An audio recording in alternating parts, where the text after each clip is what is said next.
And we're live.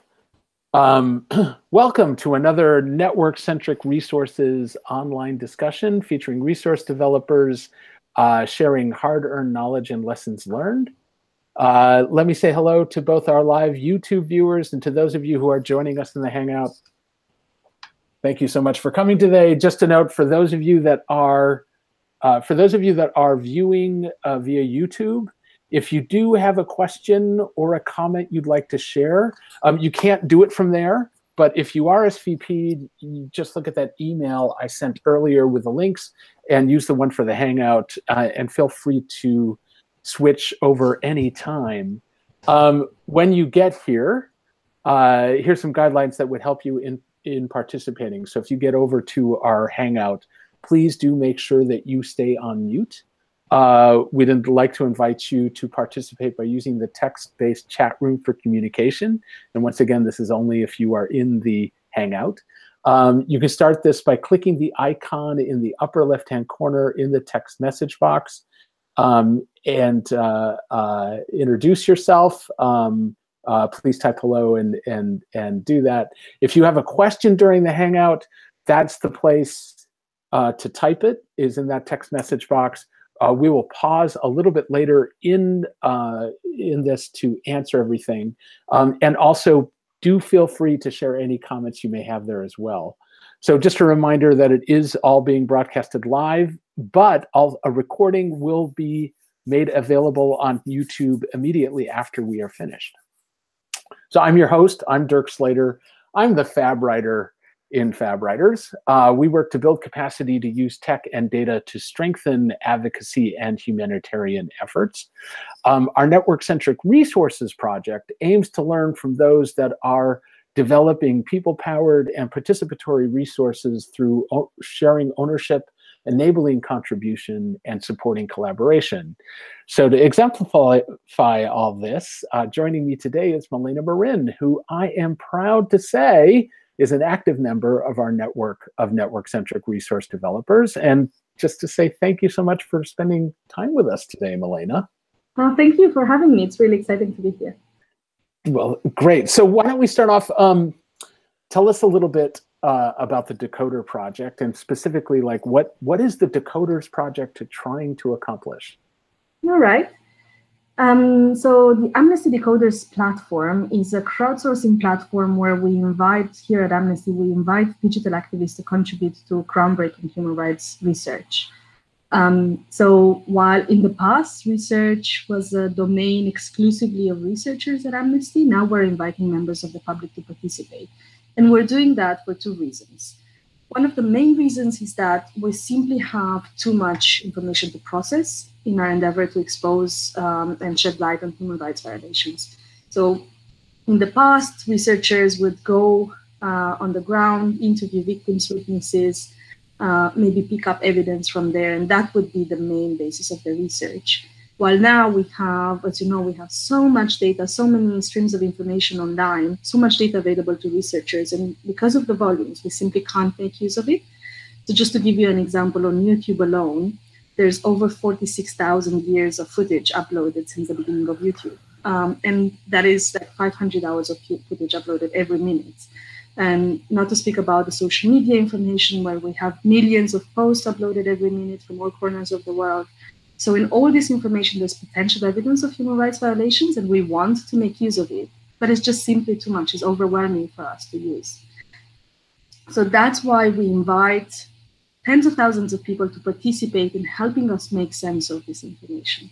So that's how we put together Amnesty Decoders, which, yeah, helps us process large volumes of data, but also gives us an opportunity as an organization to engage people in a more meaningful way. So not just asking people to sign petitions or like us on Facebook or retweet our messages, we're asking them to be meaningfully part of our research projects.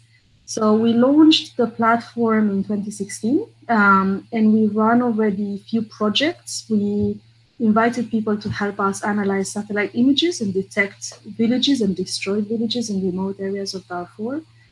We asked people to digitize oil spills investigation reports from Nigeria to look at pictures and handwritten documents. And now recently, we just launched a project called Troll Patrol, where we're asking people to read tweets that are sent to women journalists and politicians and determine whether these tweets contain problematic or abusive content. So our most recent research is into online abuse against women. So that is Decoders. It's a crowdsourcing platform for human rights research. Anybody with a mobile phone or a computer or any device with the internet can participate now in detecting human rights violations around the world. Which is super cool, and the way that you're enabling people to participate is what I love. But before we get deeper into that, tell us a little bit more about like, well, how are you getting people involved in it? Like, how do people actually come to you? And also tell us a little bit about the who is getting involved. Sure. So as you might know about Amnesty, we're an international organization. We have the international secretariat and regional offices in various places around the world, but we also have our national sections. So local Amnesty International organizations working in countries around the world, and we have presence in hundreds of countries. So what we do is through our sections, through our regional offices, we reach out to people all over the world. So at the moment, just in Troll Patrol, in the most recent project, we have people participating from 135 countries, which is really exciting to have this global community coming together around one single issue. So yeah, we use emails. We send emails to known Amnesty supporters. Maybe sometimes we target people that are active supporters that maybe are a bit tired of signing petitions and want to do something more meaningful. So we're targeting them, and we're saying now, if you do have time, we'll have this exciting project for you. But we're also using social media. So we're trying to reach out to new people through all sorts of social media channels. And based on the projects we're working on, we're targeting very specific individuals. So in the Nigeria project, as I said, we were looking at oil spills investigation reports from the Niger Delta. So it was really important for us to have that Nigerian perspective. So we worked with our local partners in Nigeria to target Nigerian youth that is disenfranchised, that is tired of the oil spills. Maybe they know people that have been affected by spills and want to do something about it, and they haven't had an opportunity so far. Now with the Troll Patrol project, we're targeting women's rights organizations that are more aware than others about the problem of online violence against women, and they are the ones that are more incentivized to participate. So every project has a specific target audience, but at the same time, we're just targeting people that are interested in human rights violations and in exposing human rights violations and bringing perpetrators to justice. One of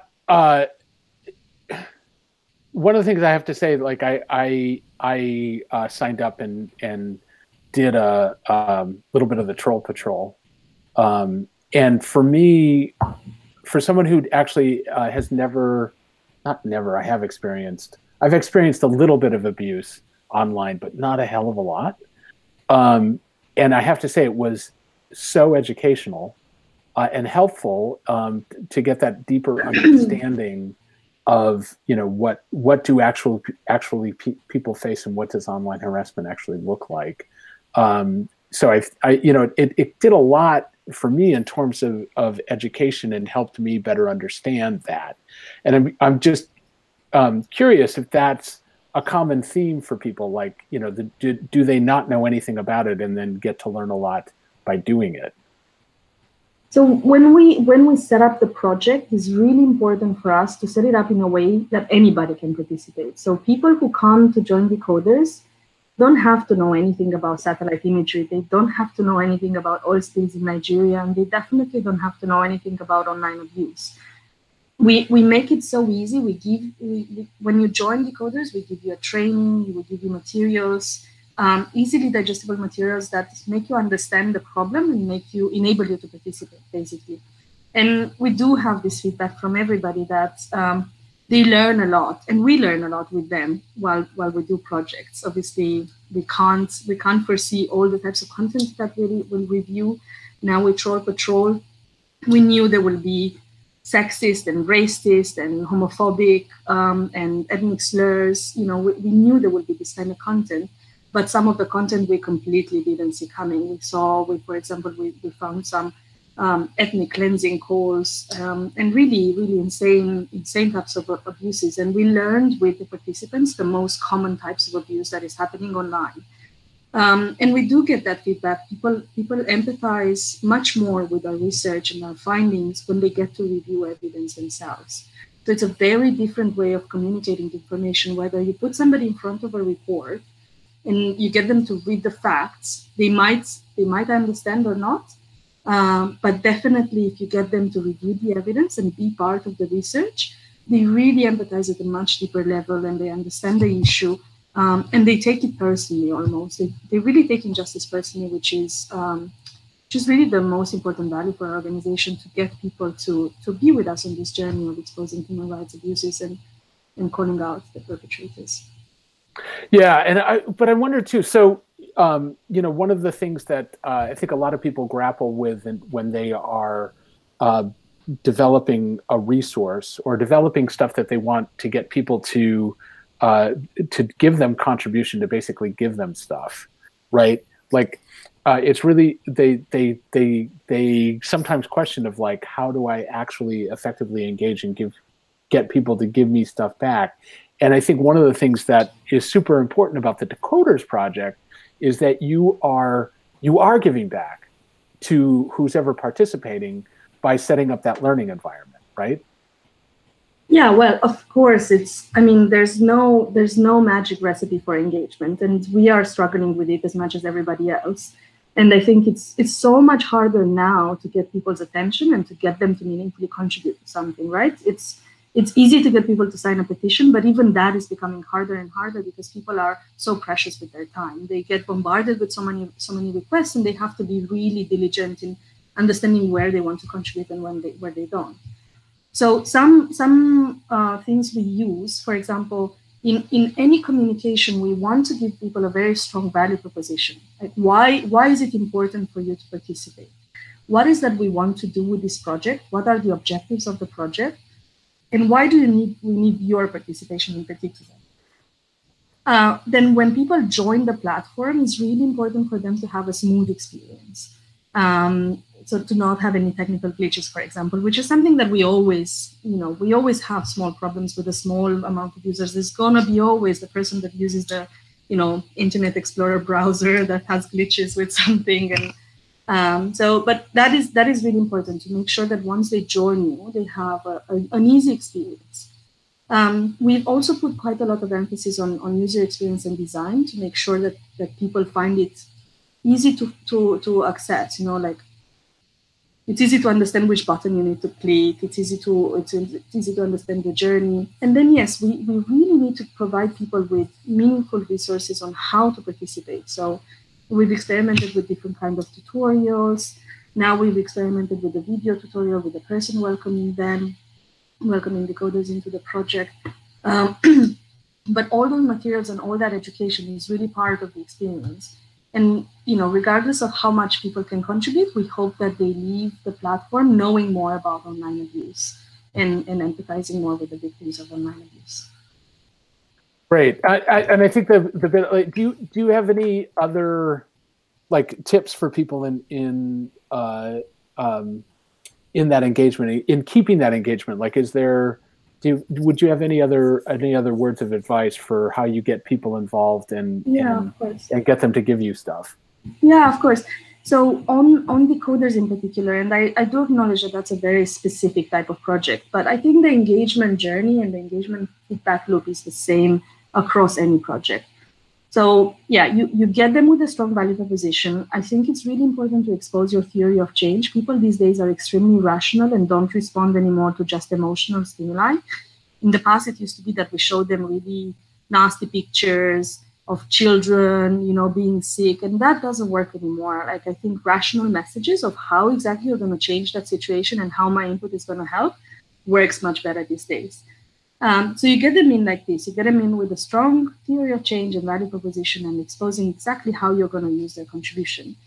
And then once they're in, they might have questions. So it's really important for you to have a strategy on how to answer those questions. So on Decoders, we have a forum where we engage with people. We answer their questions on specific tasks. We answer their broad questions. So even there, we engage a small community of super active volunteers that are willing to not just do tasks, but also engage with other peers to answer questions. So we have a small group of moderators. And then it's super important at the end of the project to close the feedback loop. So what is that you've done with the contribution? You talked about your theory of change. What is that you've done with all the data you collected? So with we had the most recent project, the Niger Delta project on oil spills.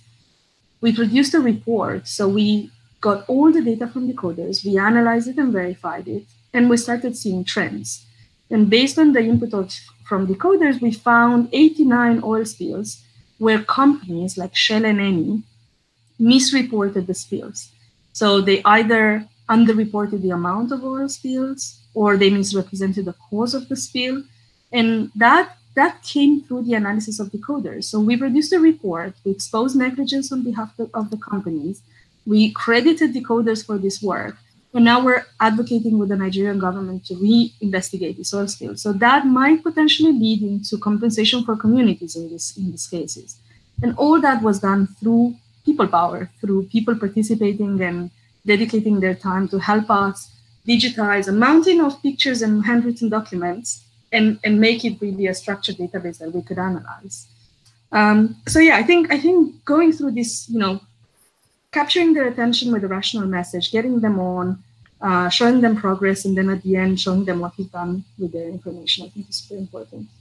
Yeah, and I think I mean just to reinforce that like a gazillion, because I think one, you go a long way by appreciating, right, contribution, but if you can show effect for that contribution, and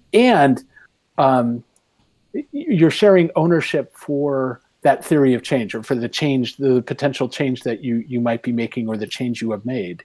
You are sharing ownership of that with the people that have contributed, and it's kind of like good old fashioned community organizing, but it's bringing it into the online space and being mindful of that and reminding ourselves, right, that we have to do that, even though these are people that are not in the room with us, right? They're all over the world or all over a country or whatever, and we have to be extra conscious in terms of giving them that feedback back. Absolutely. Curious in terms of what does this all mean for Amnesty? Like how has this project been able to really benefit Amnesty? What has it been able to do for it? Well, so one of our biggest organizational goals is to engage more people, to bring more people along with us on the journey of working on human rights. So at the moment, we have a global movement of 7 million supporters. So people around the world that have taken a meaningful action with Amnesty, whether they participated in a protest or signed a petition or joined other types of actions. So at the moment, there's around about 7 million, and we want to grow that movement to 25 million in the next few years. So this project in particular allowed us as an organization to diversify the ways we engage people digitally. I mentioned before that we, in terms of digital engagement, we are very good at petitions, we're very good at online actions, we're very good at social media engagement. But that's it. And, having Decoders in that toolkit of digital engagement allowed us to now have a meaningful online action. And the kind of feedback we got from people was, like, for example, we have one participant that recently told us that she's disabled and she can't join any more protests. She can't go on the street and protest and be part of Amnesty like this. And she just doesn't feel it's enough to sign the petition. So she said that she finally found something that is meaningful for her to do from home, and she feels again part of a movement. So we had a lot of this kind of feedback, in between physical activism and the petitions, there's this digital activism that is more meaningful. So that's one thing that it gave to the organization. Another thing is the ability to incorporate large data sets into research. Right now, we're analyzing 500,000 tweets, that were sent to women politicians and journalists over a year. We never managed to analyze 500,000 anything. And now we can do that because we have all these community members, all these people that are willing to dedicate their time to help us do this. We never managed, we always knew about these oil spills investigation reports that I mentioned before. We knew they were there. They were published on Shell and Eni's websites. But we knew that you can't do much with handwritten PDFs. You can't extract threads from there unless you have somebody willing to sit there and read through thousands of documents. And now with thousands of people, we did that in a very short amount of time. So, new engagement, being able to incorporate large data sets that we couldn't before because of limited time of researchers. But also, I think it gave us more credibility with the tech community. I just been last week to the Silicon Valley. We opened up a Silicon Valley initiative, and we're trying to engage more the technology sector in our work. And being able to have done these projects means that we have credibility with the technology partners, and they are talking to us in a whole different way. And yeah, I think also the demonstration that you gotta try new things, you gotta innovate as an organization in this day and age. You can't rely on your toolkit. You have to try continuously new things. You have to evolve. You have to go in different directions. So I think for us as well was a demonstration that innovation can work if you have some resources and you are able to find those donors that can be behind you and allow you to innovate. Then you can really diversify your portfolio. So I think broadly this is what Decoder's brought to Amnesty.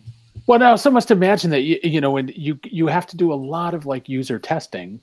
Absolutely. To make sure this works. And I think that bit in terms of the willing to innovate is also, the willing to learn, right? And you really have to be open to both, the trying out the new things and seeing what happens. So being open to failure, but being open to get people to tell you stuff.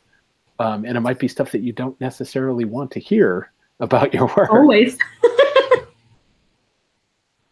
That's the thing, when you engage people very deeply, they are the ones that give you all sorts of feedback. And yeah, indeed, sometimes you really don't want to hear that feedback, but it's really important because those are your allies, you manage to bring them on board.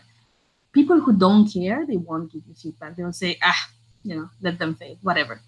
But the ones that care will care enough to tell you, hey, there's something wrong, and then to engage with you to help you explore what exactly is wrong and to find a solution. So I am so grateful to those people. They can be sometimes a little bit annoying, but I'm so grateful to them for giving us all that time and troubleshooting and being with us on the journey. Yeah. And I think, but it's funny how appreciative people are when you ask. Yeah. Right. And how much they feel like they are a part of building this thing that whatever it is that is new and innovative and all that. So it's funny, just people really appreciate that. So if you don't mind, let us just pause for a second because we do have a question come in from I'm hoping I'm getting this right, but NFI Belgrade has written in and sorry, NFI Belgrade, NFI. I don't know your real name. Let me just see here. Yeah, okay. I was just seeing if maybe there was something I could do. I know you've been having a trouble with your mic, and I'm guessing that is going to stay because there is nothing I am doing that is keeping you. Wait, let me just double check here. No, there's nothing I'm doing to keep you muted. So what I'm going to do is read out the question that you wrote in the text box. So thank you so much for doing that. So he sorry, I'm about to be bad and genderize, I'm not sure. They have written, we are a funder that works with people facing extreme marginalization and are interested in participatory research, co-production, and giving meaningful voice to people with lived experience. So how do we do that? How do we build the capacity of people who are digitally excluded if we want to value their knowledge and needs that currently are hard to reach? And then in parentheses, digitally speaking. So, I mean, maybe Dirk, you can help me as well answering this question, because it's the dilemma that we all have. Now we keep innovating, and innovation very often means digital innovation. And that means indeed that we exclude those who are marginalized, who are digitally excluded, who don't have access to technology, who don't have access to internet. And I can't say that Decoders is offering a solution for that, because, you know, in order to participate, you need basic digital literacy, and you need an internet connection, and you need a device to connect with us. Now we're trying to optimize the experience of those who have low bandwidth, and we're trying to optimize the experience of people working on mobile, which is super important. So half of our users are mobile, and especially those from developing countries are accessing the internet and our platform through mobile phones. So whatever you do, first of all, make sure that it's your platform, your website, your tool is accessible and works well on mobile. But it's not a solution for those who don't have a mobile phone, or for those who maybe share a mobile phone with the family or with the village sometimes.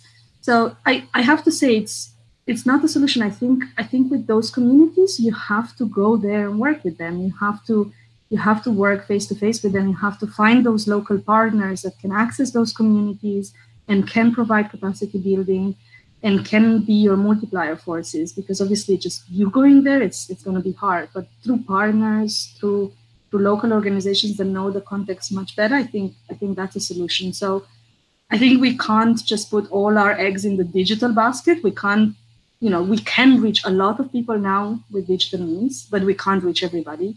And we have to acknowledge that. And sometimes we just have to go there in person. We just have to work with all style partnerships and still include these people in our research and in our work. Yeah, I mean, there's a lot of wisdom in that, and I think, I don't know if I can. I think that bit in terms of we always have to have this understanding of the importance of having a wide range of stakeholders and understanding how those stakeholders are going to be connecting to whatever it is that we're going to do. So, if people cannot do the digital and they are important, you need to go out and get them on the street, and do whatever you need to do to get both that input, but also getting them to understand what is actually going on, and all that. And I've seen lots of different examples of that. But to move on to actually the part two. So do you have any comments on how to connect open data movements with grassroots movements? How do we ensure public knowledge that public institutions value and vice versa to that? Well, so open data has been my field of expertise for a while. Before I moved to Amnesty International, I used to work with Open Knowledge, leading their School of Data program. So yeah, I think obviously it's really important for people to be familiar with the information that governments collect, to be able to use and sometimes monetize that information that governments put out there in open format. So if you want, the Niger Delta project was an experience where we connected open data, not government open data, but data that we lobbied. So we worked on the Niger Delta, and we worked with Shell and Eni for years. And one of our biggest achievements was to get them to achieve some level of transparency. So the first level of transparency was that they were doing these investigations. They were documenting the investigations for every single oil spill, but they were not publishing that information. So the one thing we got them to do through the years was to achieve this level of transparency, publish the documents. But the documents were not in an open format, so we couldn't use them for a lot of years. So we got them to publish them in 2014, and we only managed to use them when we engaged the community in 2017. So I think that's an example, and that's what happens with open data very often. It's there, but it's not very accessible, it's not very intelligible, it's not in the right format, it's not clean. So in my experience, engaging communities and working with communities can make it easier for you to use that information that is out there and available to you. Now, it's not necessarily super easy. Like it was a process, and it took us a while to get there. But it is a wonderful story. It's not just that you used open data, but you engaged thousands of people in using that open data. So I'd say it can work. Just curious in terms of the data that you are collecting via the Decoders project, is that becoming open data like at all, or is it just solely within the realm of Amnesty? Well, so we have to make an assessment of every project, and it's a human rights assessment that we have to make, and sometimes human rights trump open data. In the case of Darfur, so we engaged communities to analyze satellite imageries of Darfur to identify destroyed villages. So these villages were destroyed by the Sudanese government. So what we had was a map of really remote villages in Darfur that were not on any map that we know of, and with an indication whether they were destroyed or not. Now, obviously, that is not data that we can publish because it's basically a hit list for the Sudanese government. Like, hey, you missed the spot. So we have to, first of all, assess the human rights risks in publishing the information. And we might choose to only publish in aggregated format or in a report rather than opening up the data. But we are often interested in working with partners. So we would publish parts of the data or some data depending on how risky it is. For example, with this latest project, Troll Patrol, we are really interested in publishing that data because we know there's lots of communities working on online harassment and they don't have enough data to classify harassment. So that is something that we didn't identify a very specific risk because we can anonymize the tweets. Yeah, that would be easier for us to open up that rather than the Darfur data where there's a high human rights risk.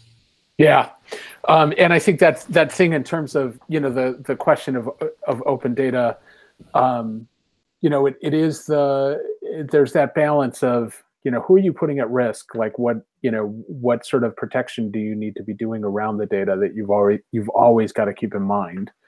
So how does this data set put people at risk? But at the same time, it's the like, so who else might benefit that is also doing similar work, on your side, right? Like, and how could how can you be helping them out with these vast amounts of really helpful information that you might be collecting? So that's really really critical. So while we've sort of tangented for a minute, one thing I wanted to ask you about is it's about life cycles. So within the Network-Centric Resources Project, we've been developing a life cycle for people to better understand what it takes to build resources to get them out and how complicated it is. So the life cycle goes through a couple of different stages, mirroring life.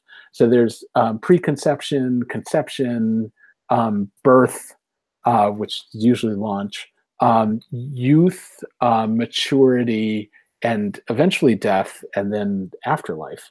So curious in terms of, I know you think of Decoders as, I think, having multiple life cycles, right? Like every project. Oh, you've gone on mute. Here I am.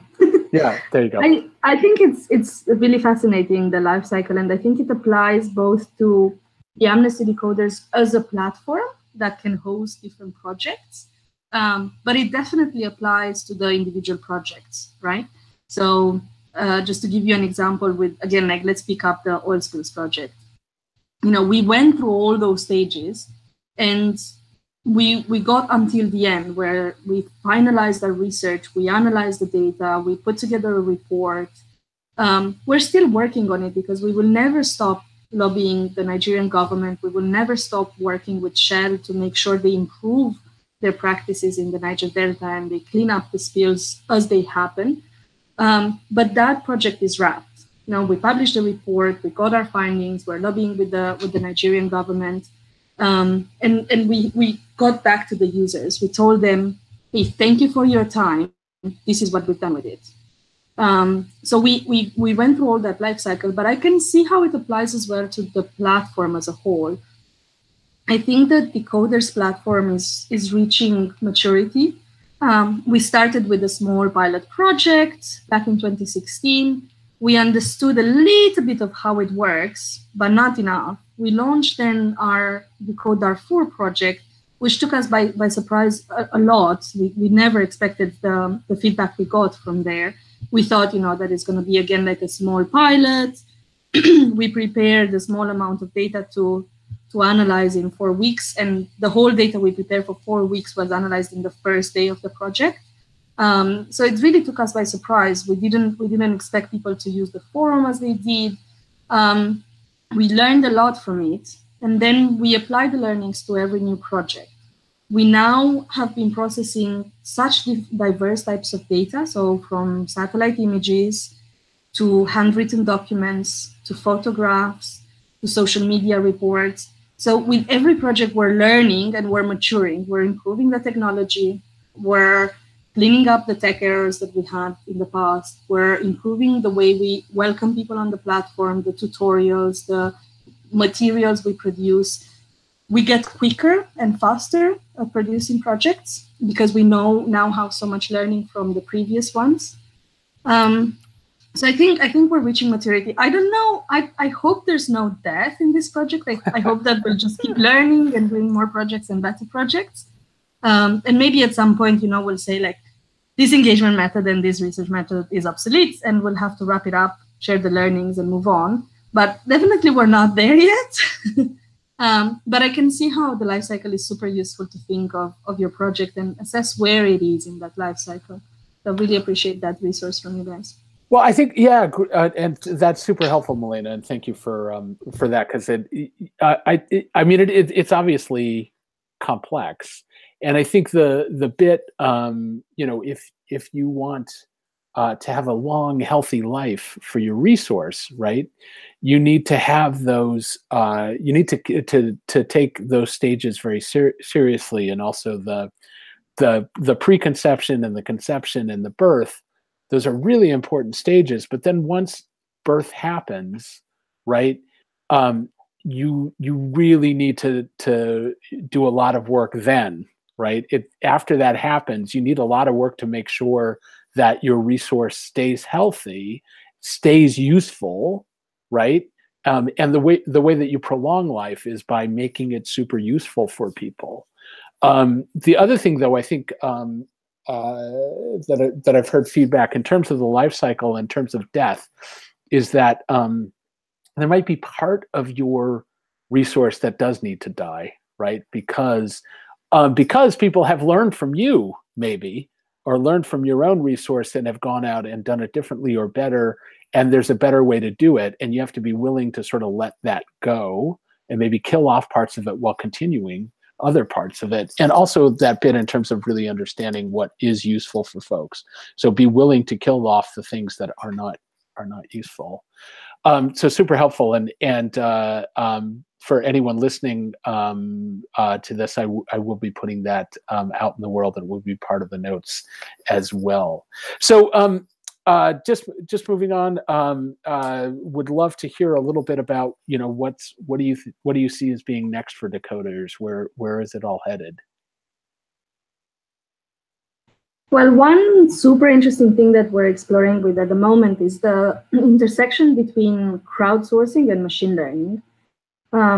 So when I presented some of the projects to a tech crowd, they told me that I'm sitting on a gold mine of data that can be used for machine learning purposes. So we're experimenting, for example, in the Darfur project, where we have contributions from people that are basically annotations of satellite imagery with information whether these satellite images contain villages or not, whether the villages have been destroyed or not, whether the villages have increased in size or not.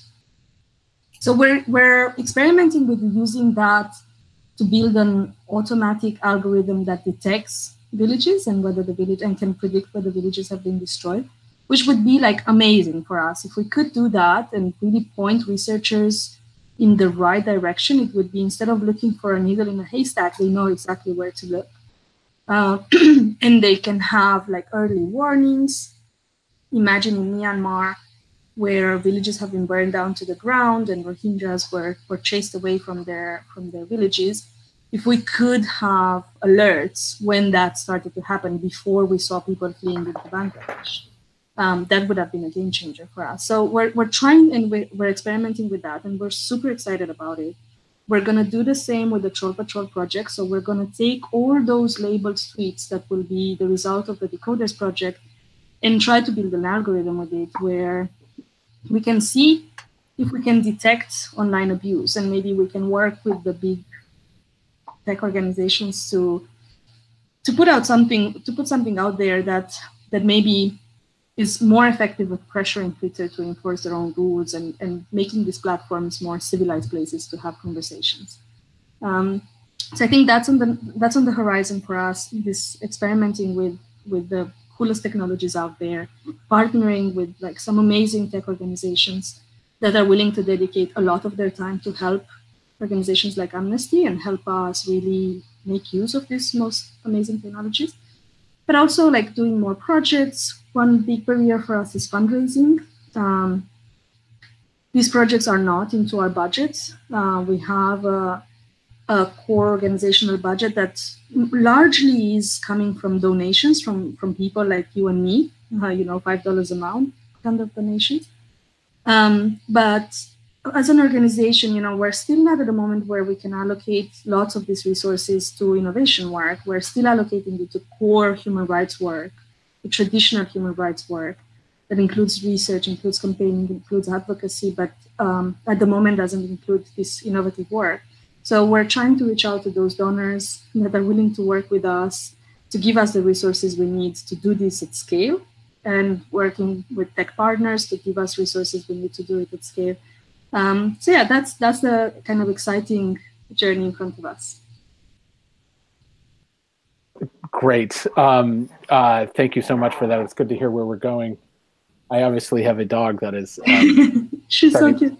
Starting to play. Yeah. Hold on. I'm just going to put on mute for just 1 second, and then we'll wrap this up. Hold on.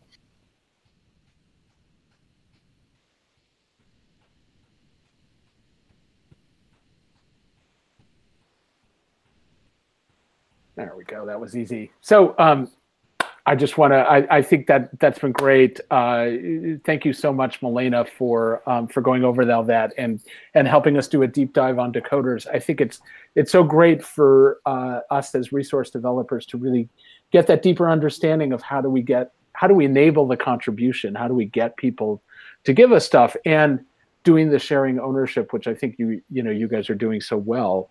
But I think the other piece there is just that bit of education, right? Like having that learning experience for folks. I found it super valuable when I did the Troll project, and it also gave me gave me a lot of motivations for coming back and wanting to do more and spending more time on the Decoders platform. Maybe there's a gaming addictive thing there, but we'll get into that.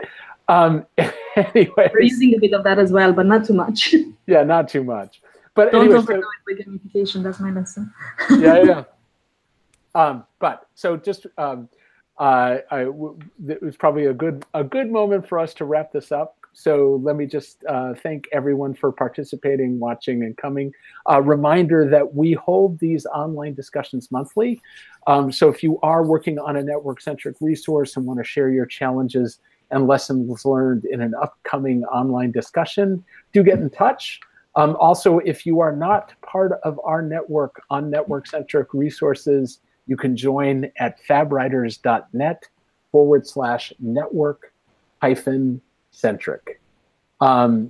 This online discussion will be made available on YouTube almost immediately as we stop. And I'll be posting notes from the discussion along with the live recording soon on the Fab blog at the Fab Writers website. Again, big thanks to you, Milena, and also for Amnesty for all the great work you're doing and sharing your learnings and wisdom with us today. Thank you so much for having me. Really, really good chat. Great. And that concludes our discussion. Thank you very much, and goodbye, everyone. Bye. Bye-bye.